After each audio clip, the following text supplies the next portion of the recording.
I'm Gary Slyman, president and founder of Great Transition Strategies. Today's topic, burnout.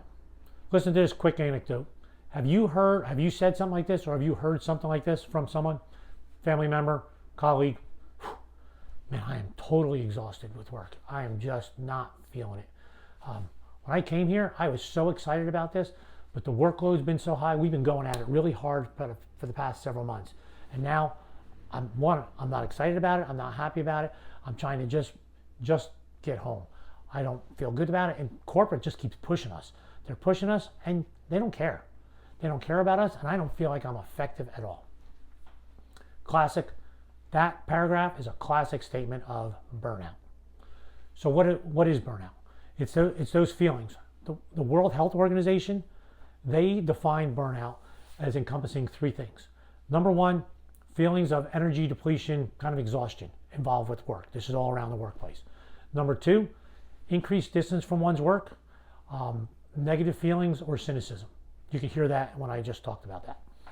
The last one, you don't feel like you are being effective anymore. You're not as effective, you're not getting things done.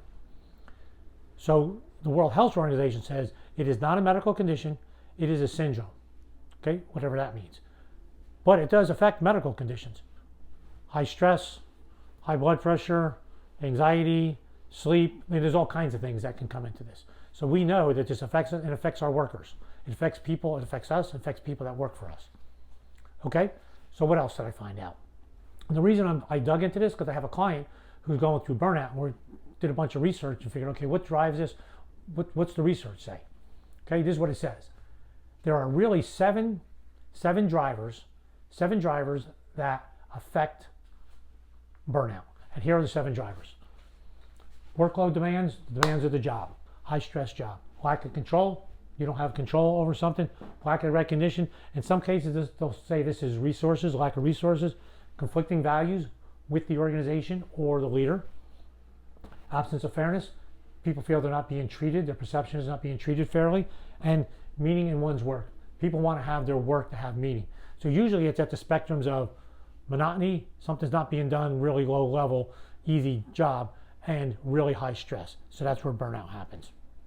All right, so as you look at these things, what do you think, what has an impact on this right off the top of your head?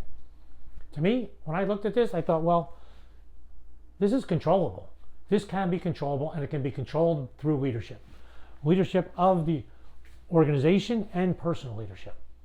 So as I tick these off and you looked at it, think about organizational leadership, who's leading the organization, if that's you, your impact on it, and personal leadership, understanding oneself, limits, capabilities, tendencies, those kind of things.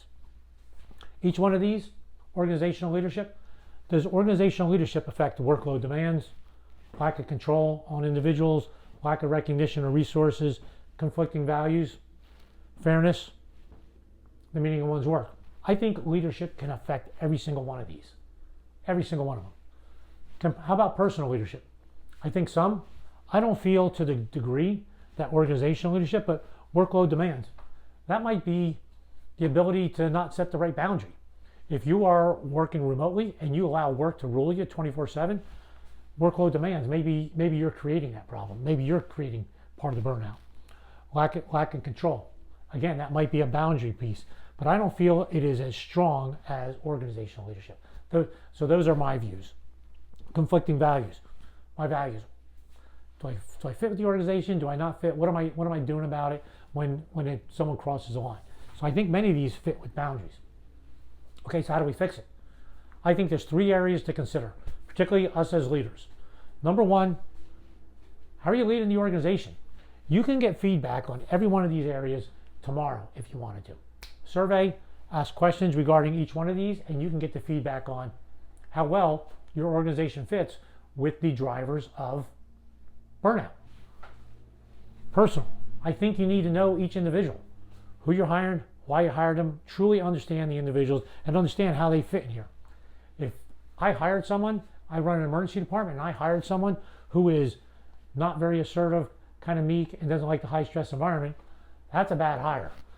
That's on me, and that person is not going to fit well in there. But that's also that person knowing I shouldn't be taking on that kind of load because I'm going to get burned out pretty darn quickly.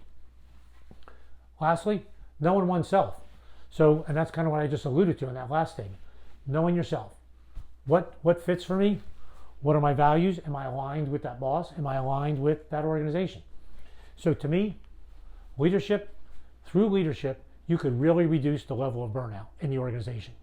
How you lead the organization, making sure that these drivers are not a negative influence on the organization, knowing your people, and then helping the individuals in your organization know themselves. That was a quick shot at what burnout is and maybe what you can do from your leadership. Hope you found that helpful. I look forward to an opportunity to work with you and maybe help your organization reduce the level of burnout. Thanks for listening.